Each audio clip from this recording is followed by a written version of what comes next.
Hi, everybody. This is a presentation about the forces of attraction. Now, I know this question that appears on the screen might seem a little odd when we're talking about chemistry, but I want you to think about what the difference is between intramural and interscholastic sports. You can pause and take a second to do that.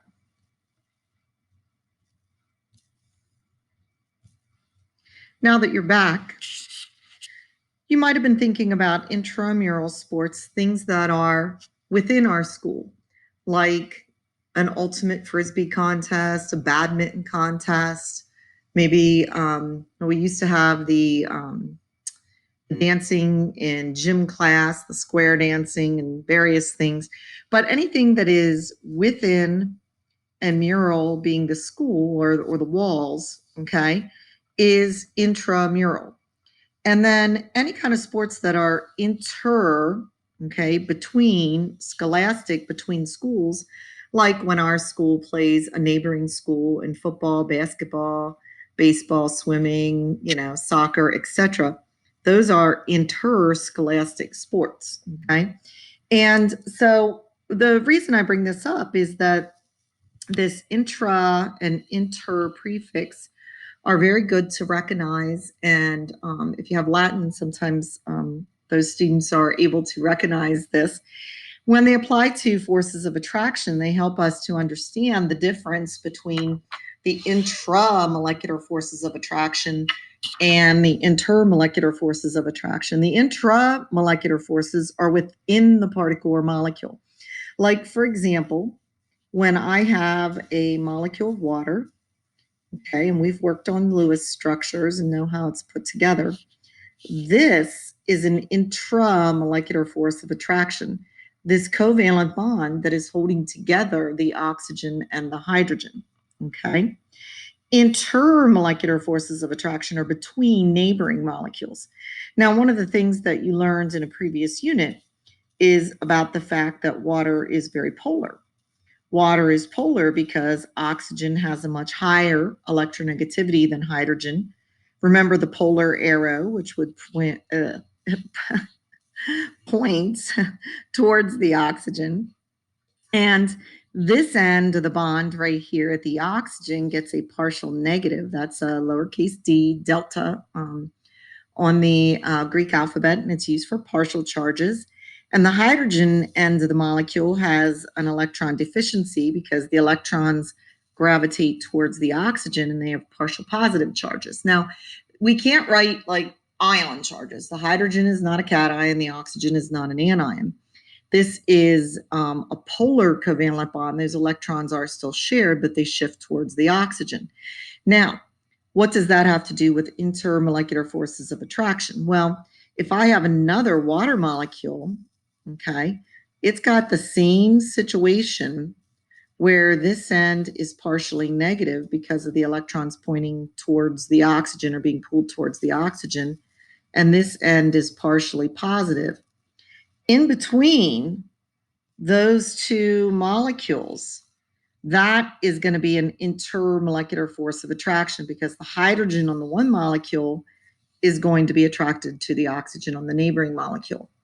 Now, it can be two similar molecules like this that attract, but you could also have another polar molecule or even an ion. Like if salt is nearby, the chloride from the salt will be attracted to the hydrogen end of the water molecule, and the sodium from the salt, since it is a cation, would be attracted to the negative end of the water molecule. That's also an interparticle or intermolecular force because it's between the water and the chloride or the water and the sodium ion. So it can be the same, like two water molecules, or it could be different, like a water molecule being attracted to a sugar molecule, which is also polar. So with those definitions in mind, okay, think about if you have an ice cube and it melts, which kind of force is going to be broken? And you can pause and think about it and then restart the video. And that would be an intermolecular force of attraction because when you have ice, the water molecules are packed together. And then when it melts, those molecules kind of gain freedom of movement and get enough kinetic energy that they can overcome the attractive forces and move around freely, and now it's a liquid. So you're just breaking the attraction between the neighboring molecules. It's just a physical change. And then what about when wood burns? So that's going to be intramolecular, because when the wood burns, the bonds in the substances that make up wood are going to be broken. And then oxygen molecules, which are, O double bond O, this bond is going to be broken, and oxygen will react with some of the particles in the wood, make carbon dioxide, water vapor, carbon monoxide, among other things. So there's breaking of bonds going. It's a chemical change that's going to be intramolecular. So by the end of this lesson, we will be able to identify the difference. And then we're going to focus on intermolecular forces of attraction. There's several different ones. We're going to list them from the weakest to the strongest and then kind of take a look at each one. And hopefully by the end, identify the type of intermolecular attraction that is in a molecule, and then explain which types of substances are and which ones are not miscible. So an intermolecular or interparticle force, is between neighboring particles. And these are all intermolecular forces of attraction. Dispersion forces, another name for those is London forces. Dipole-dipole forces, hydrogen bonding, and ion-dipole attraction, or ion-dipole forces. Now, these in general are listed from the weakest type to the strongest type, but of course, that's a generalization, and there could be overlap. If collectively, these types of forces are called van der Waals forces. That's a broad term to refer to intermolecular forces of attraction. Now let's take a look at the first type. Here's some hydrocarbon boiling point data, and we want to take a look at it and see if we notice any kind of trends. It's a little hard to find any trends in the formula or the boiling point column. Because when you look at this, it's kind of scattered all over the place. The only trend that this has, did anybody notice this? These hydrocarbons are alphabetized, And that might be great for a large volume of information like a dictionary or a phone book. But on a small chart like this, we don't really need alphabetical order to be able to find them. It would be nice if we could rearrange our chart and see if there are any kind of trends in these other columns in the formula or the boiling point. So we rearranged the chart, by the boiling point from the least to the greatest. And do you see what else falls into line? Look, the number of carbons increases as you go down, and the hydrogens go up by 2. Now we're comparing apples to apples here. These are all the same kinds of molecules. For example, CH4 looks like this. Remember, it is symmetrical, and therefore the charge is distributed evenly over the whole molecule. It is a nonpolar molecule. All of them are. If I look at a bigger one, let's just get a slightly bigger one because I don't have a lot of room here to draw. But this would be propane, and they continue to be symmetrical. As they get larger, you're just getting a longer carbon chain, and they are all nonpolar molecules. Oh, in a nonpolar molecule, what might cause one molecule to be attracted to a neighboring molecule? There's no poles. There's no negative and positive end like we had in that water molecule to create an attraction to the neighbor. But clearly, as they get bigger, there's a stronger intermolecular attraction because it takes more and more energy, more kinetic energy, a higher temperature to get them moving. Now, some of that is due to the fact that they're bigger and it takes more energy to get a bigger particle moving. But also, it's due to the fact that as particles that are nonpolar get larger, they have a greater what they call polarize ability, an ability to temporarily polarize. So a dispersion force, okay, is a force that is temporary. It exists between nonpolar particles when an instantaneous dipole is created by a temporary asymmetrical electron distribution. Like, even though these particles back here are nonpolar, they are made of electrons, which are constantly moving. At any given moment, they might be temporarily arranged in an asymmetrical manner and just be very briefly and temporarily polar. That's called an instantaneous dipole, okay? And the bigger a molecule is, the more likely you are to see an instantaneous dipole. And, the how do you want to say, the greater that shift could be. Like if I have a lot of people in a boat and we see a dolphin on the one side and we all go to the one side of the boat might list in that direction because now there's more weight on that side of the boat. The more people there are running from one side of the boat to the other to look at the dolphin going by, the more the boat is going to tilt in that direction. Hopefully temporarily, because obviously people would realize they need to step back and bring it back into balance. And so when you have a dispersion force, you have some kind of molecule that is nonpolar. And it can get an instantaneous or temporary dipole. And the bigger it is, okay, the stronger those types of temporary dipoles can be.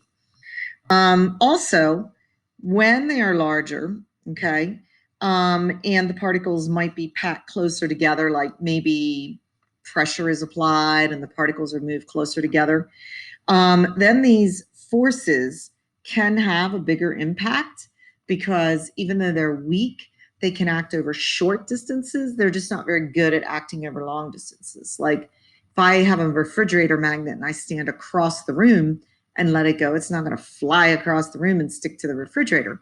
But if I'm a centimeter away from the refrigerator and I let it go, it is probably going to stick because it's close enough for that magnetic force of attraction, to be felt over that short distance. So they are, for larger particles, they are stronger. And if there's a high pressure and the particles are pushed closer to one another, then, they'll have a bigger impact at that point as well. These types of forces of attraction are present in every particle, even if it's polar. But think about this, if it's a polar molecule and there's a permanent dipole, that's going to be a lot more noticeable than this little weak dispersion force.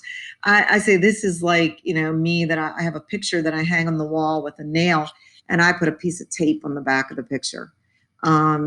Is that tape creating an attraction between the picture and the wall? Yeah, that's not what's holding it to the wall, right? It's the nail that the picture is hung on.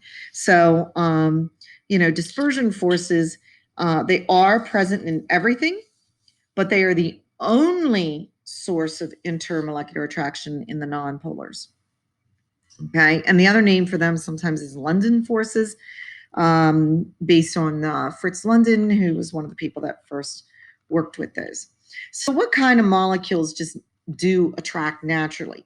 Well, if you have a polar molecule like water, and we already kind of went over this on that previous slide, it's got a positive, oops, that's the wrong side. It's got a negative end, and it's got a positive end here at the hydrogens.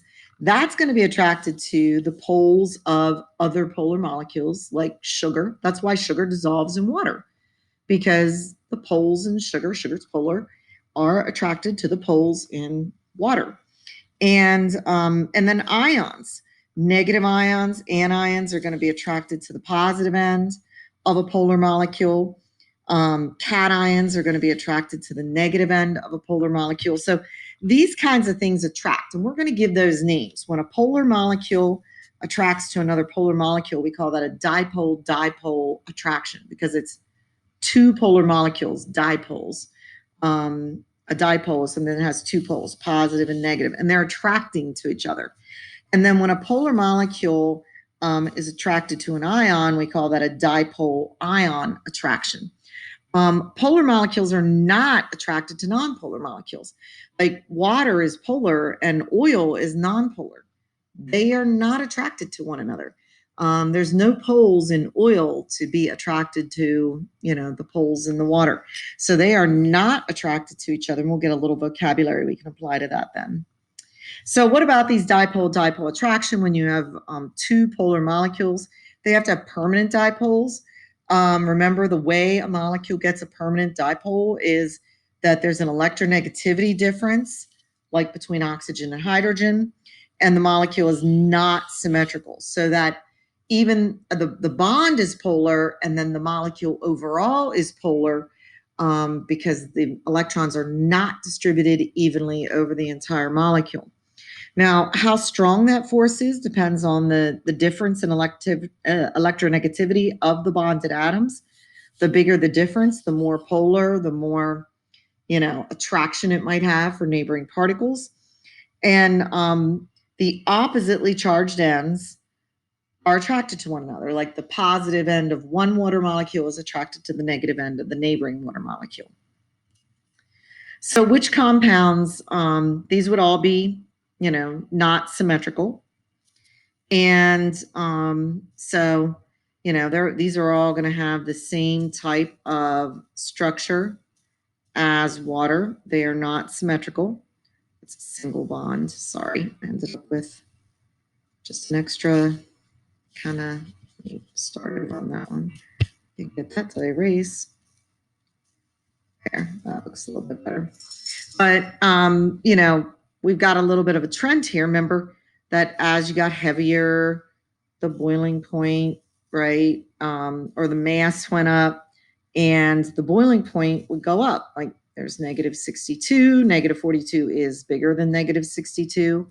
Negative 2 is, bigger than negative 42. And then this is so odd. The lightest one, the smallest one, has this super high boiling point, okay?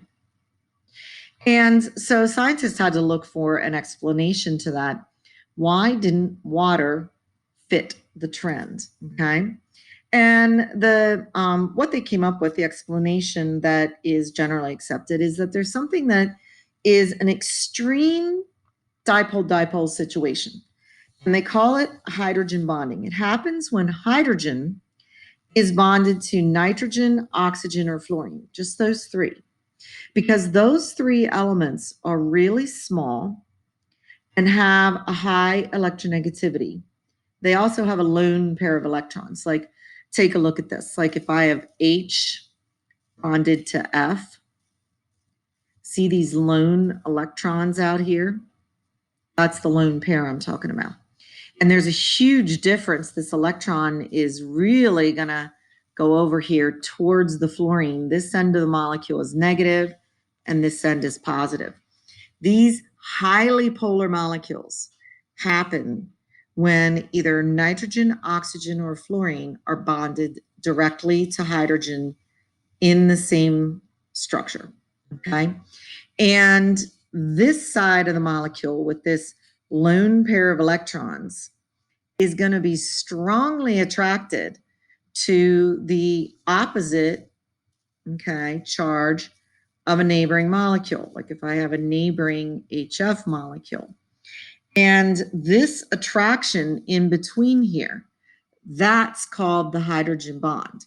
Now, remember, hydrogen only has one electron, and here's fluorine really pulling it away. So the hydrogen almost acts like an exposed proton. And then there's all these, electrons and this big negative charge. There's a strong attraction between these neighboring molecules, okay? So it is stronger than your normal dipole-dipole attraction because it's like really polar, and then there's these, hydrogens acting like an exposed proton, and there's these extra electrons. Nitrogen has one pair of extra electrons, oxygen has two pairs, and fluorine has three. And then it's just a really strong dipole-dipole. It's so strong that it makes water not follow the trend. And if you ever look at the trend in the halogen column, like HF down through HI, it's the same thing. The HF has the highest boiling point out of any of them, even though um, it is the smallest. Okay. So, you know, basically, what are some things you've probably heard of this in your biology class? What are some things that that have hydrogen bonding? Well, I'm going to skip down to the bottom here. In biology, you maybe learned it because hydrogen bonding helps to hold DNA together. Okay. And then the boiling point of water is higher than expected, as we could see in that trend on the opposite side. Thank goodness, right? If water fit the regular trend, it would boil below negative 62 Celsius. All the water on Earth would be in a gas form. We wouldn't be able to live on the planet Earth. Also, ice is less dense than water. Did you ever notice that? Ice floats in your glass of water. That's actually really unusual. Usually, a solid is more dense than its own liquid form, and it would sink in its own liquid. But ice is the only one that I know of that when they line up, when they get into their fixed positions, they insist on lining up every other hydrogen oxygen, and since it's a 2-to-1 hydrogen oxygen ratio, what happens is they have to line up in this hexagon shape right here. Okay. And then you have a bunch of empty space in the middle, which lowers the density. So, ice is less dense than water. And think about that. Like if ice was more dense than water, all the polar ice caps would sink and the water level in the world would rise. And who knows, we might not even have enough land mass remaining. So anyway, ice is less dense than water, and that's really a good thing. So this is a picture then of DNA, and you can see where hydrogen bonding occurs. Okay, here between the nitrogen and hydrogen, and here between the oxygen and hydrogen. Okay, and then I forget all the names of these. I didn't have biology since 1979, so you'll have to forgive me. But I always remember there are certain ones that had to be across from each other, like the A had to be across from the T, and the C had to be across from the G, like cytosine and guanine, something like that. And you can see how there's like an oxygen across from a hydrogen, a nitrogen across from a hydrogen, and so this hydrogen bonding is holding the two sides of the DNA ladder together in that double helix structure. So thank goodness for hydrogen bonding. Now, the ion dipole attraction, that's when the ion and the polar molecule attract. The ion's attracted to the oppositely charged end of the polar molecule, okay? And the strength depends on the proximity of the particles, the ion charge, the magnitude of the dipole. Water is such a great solvent because it's extremely polar. And so that's why water is such a great solvent. But it doesn't dissolve all ionic substances. We're going to work on that in a later unit because sometimes in the crystal lattice, remember when you have your positive and negative ions in the crystal lattice, they're attracted to each other too. And so this attraction up here and here has to be stronger than the attraction they have for each other to pull the crystal lattice apart. And sometimes the ions are more strongly attracted to each other than they are to the solvent, water or other polar solvents, and they won't dissolve that well. So it's all relative. Ions always stand a good chance of being attracted to a dipole, but it does depend on how strong that dipole is. And then, if the ions are packed close together and they're really strongly attracted to each other, they may not break up and dissolve in the liquid. So it just depends. But this is what holds, like when we did hydrates earlier in the year. This is what holds the water as part of the hydrate crystal. The water is polar, and then the hydrate, the anhydrous salt, is ionic, and so the water is attracted to the ions, and that's what holds a hydrate together. Now, we were able to break that, remember, by heating it and driving off the water in the lab. The same thing is true, like salt in a salt shaker will get really kind of sticky in the hot, humid summer because the water is attracted to the salt. But then, if the humidity goes away, then the salt will, let the water go and it'll vaporize back into the air. So ion dipole attractions, we come across those a lot too.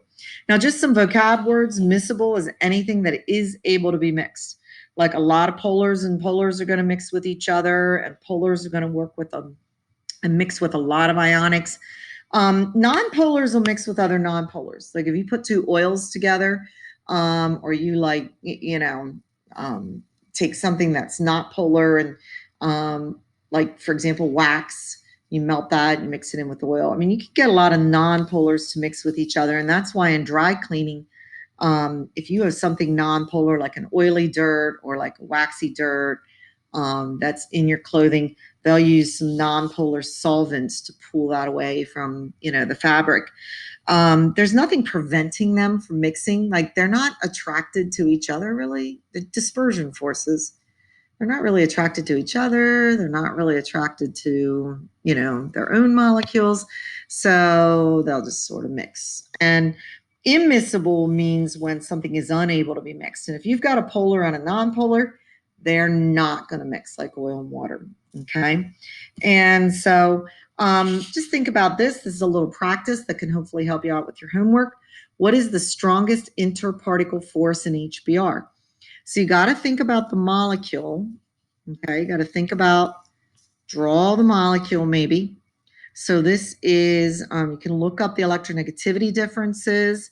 This is going to be a polar molecule because there's no symmetry, okay? And that means you're going to have dipole forces. Here we've got ionic, and then we've got water molecules. So that's going to be your ion dipole forces. So this one, might want to draw this. You got H's all around here, okay? It's just over here on this side of the molecule where we would have oxygen and hydrogen directly bonded to each other.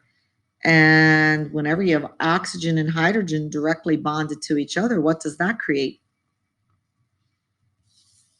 Hydrogen bond. So think about this one. You'd have to draw it. You guys remember how to come up with your molecular structures, right? If you need a review on that, see me. But this is symmetrical, so this is non-polar. You think about it like CO2 is a gas. Why? Because the particles aren't attracted to each other. They float away. What's the only kind of attraction that exists in non-polar substances? Dispersion force. Even just a gas like neon is a gas. Here's what neon looks like. It's just a single atom. That particle is non-polar. What's the only kind of attraction? Dispersion force. It's a really weak force. That's why neon particles float away from each other and exist in the gas phase. And then here's another one. We already talked about this one in the screencast. So you have H bonded to F. Whenever H is bonded directly to F, that's a special kind of dipole. That's hydrogen bonding. So hopefully you know the difference between intra and intermolecular forces of attraction. We've got the 4 different kinds of intermolecular forces. We've got dispersion forces, dipole-dipole forces, and we've got hydrogen bonding, which is that extreme dipole with hydrogen bonded directly to oxygen, nitrogen, or fluorine. And then we've got where ions are attracted to dipoles. Get some practice at identifying the strongest type of intermolecular force, okay, and see me for help. And then what kind of substances are miscible and which ones are not. Things that are miscible would be polars and ions because of the charges they attract. Things that are not miscible would be polars and ions with nonpolars. Like salt's not going to dissolve in oil because the ions, there's nothing polar about oil to attract them. So they're not miscible. The other thing that is miscible is nonpolars will dissolve with other nonpolars. Okay. So good luck. If you have any questions, please see me, and we'll keep practicing this in the days that come with homework and other discussions in class and WebAssign problems that we will practice.